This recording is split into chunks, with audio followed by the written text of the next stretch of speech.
Good afternoon, everyone. China signals immediate replenishment of all pork, and they currently hold 70% of the corn and 50% of the wheat stocks globally. Apple Pay, Google Pay down in Moscow. Youth unemployment. I wonder who's being distracted most right now. Bank of Russia, more gold than foreign deposits in central banks. There's only buyers who buy or buyers who wait to buy. Brazilian farmers scraped with an extra 1% surcharge if they save their own seeds. If you can believe that. Well, if you can believe this, 77% of people from the CNN survey say NATO should go to Ukraine. Then we'll also have to look into German archaeologists, 1936, looking for artifacts, and the Chicago World's Fair that these buildings were not good enough after they were built and had to have been torn down.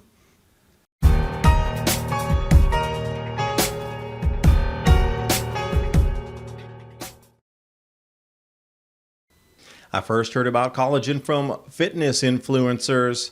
I saw them add a scoop of collagen powder to their morning shakes and smoothies. What was the reason for that? Well, collagen is one of the most abundant proteins in our bodies. Without it, our skin breaks down, sags, and major research links collagen to skin hydration and increased skin elasticity. This protein is vital for the health of our skin, hair, and nails. Whether on a low-carb diet or not, you can benefit from collagen.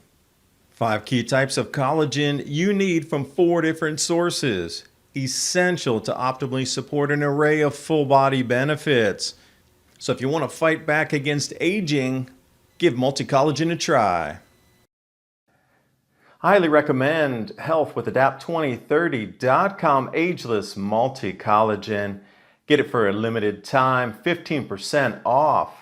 Right now. Health with Adapt2030.com. And now on with the video.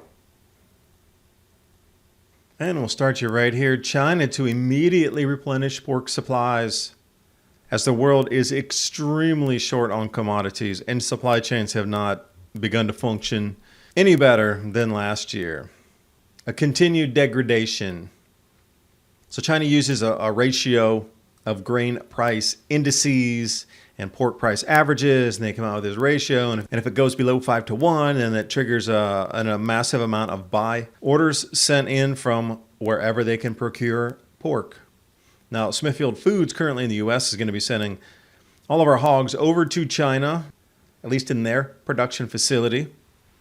So looking at China in hand at the moment, currently holding 84% of global copper, 70% of all the world's available corn, 51% of the wheat, 40% of the soybeans.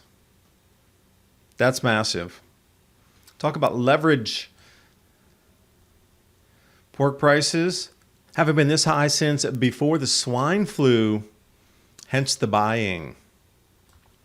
Now, soybeans and hogs and pork industry go hand in hand. And knowing Paraguay just lost 60% of their crop for the year of soybeans, 4th largest exporter in the world. We're going to go a little bit north up into Brazil here. This is from 2019 in October. Incredibly important article. Brazilian appeals court favored for Monsanto. And there's so many facets of this story to look into, but one of them is Monsanto representatives at the grain silos taking samples to see if they can find their genetically modified patented seed strain. And even if a couple of seeds out of thousands, because it was carried into another field that's not using that type of Roundup Ready seed, they would be held liable for the entire crop on patent infringement, wiping out basically their year's production. At least it'll be sold, but the money they put into it was absconded with.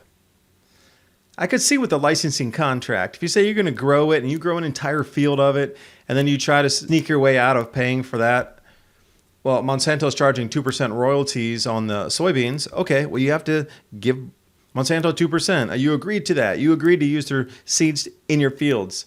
That's a fair contractual agreement. But if birds are spreading it or somehow it gets tossed into your fields and it's only 1 out of 10,000 plants or 1 out of 5,000 soybeans turn up as genetically modified, they're still saying you grew it in the field, which is a little unfair.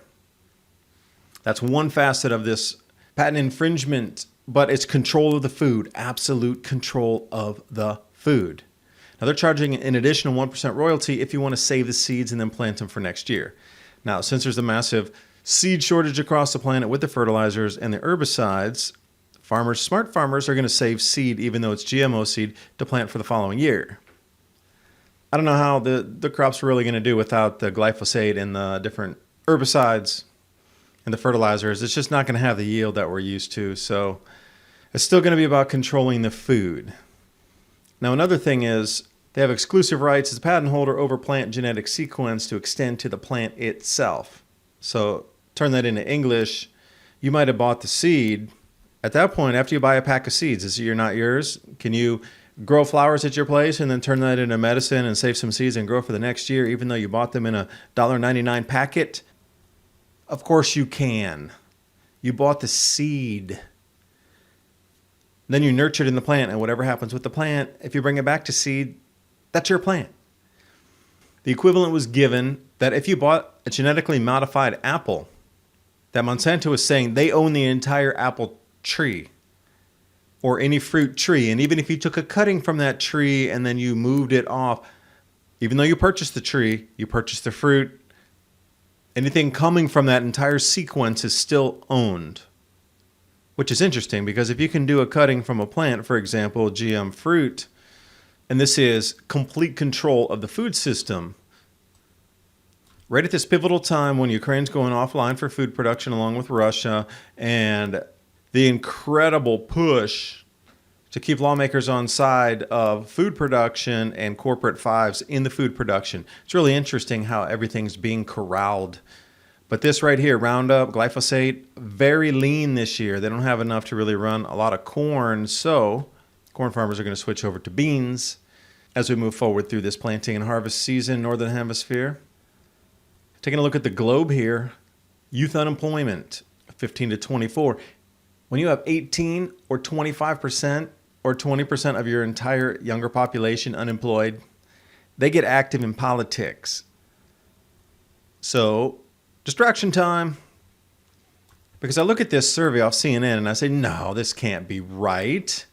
If it was inverse, I could believe that would be right. I cannot believe that many people, 77% of the people CNN surveyed are happy to go to war with NATO for Ukraine. That's kind of an unbelievable thing for me to look at there. Knowing just through the past wars that we've had in the United States, how many people are against the interventions, it's never that high. Never that high for support. So then we have to start looking into the world of possibilities and could-bes here. Germany, 1936 archaeological digs. And apparently these artifacts have never made it to a museum for public eyes. But also we go back into Chicago, World's Fair. These were supposedly built with what you see the opulence of the sculpted and gilded rock, but it was all torn down after the World's Fair because it just wasn't good enough. And again, you'll have you believe that even though we cannot rebuild this type of architecture today, even to repair it is a monumental feat. Even just to repair on parts of it, not to reconstruct the entire thing. That somehow engineering today is far, far, far superior when we can't recreate something from the past. You gotta believe it. Let's talk about gold for a second. Russia's central bank said it would resume buying gold on the domestic market. Oops, all gold coming out of Russia has just ceased along with the wheat, the corn, along with Ukraine's corn and wheat. Bank of Russia has more gold than deposits in foreign central banks. Interesting, perhaps if the foreign deposits are locked up, they could say, well, we're going to default. We can't access the funds, so we're going to default. Now, there's so much money market intertwining and bank mingling within that sphere of money markets. I wonder who will get stuck out to dry.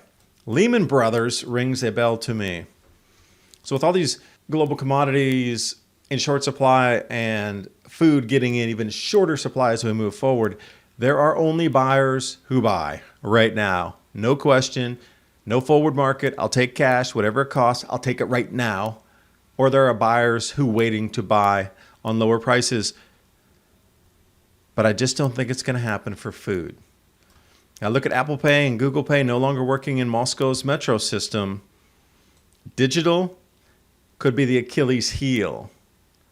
But again, if we're talking about cryptocurrency apps to pay instead of Google Pay and Apple Pay centralized, this is the perfect motif for this type of situation. So is this having a health pass to go to McDonald's?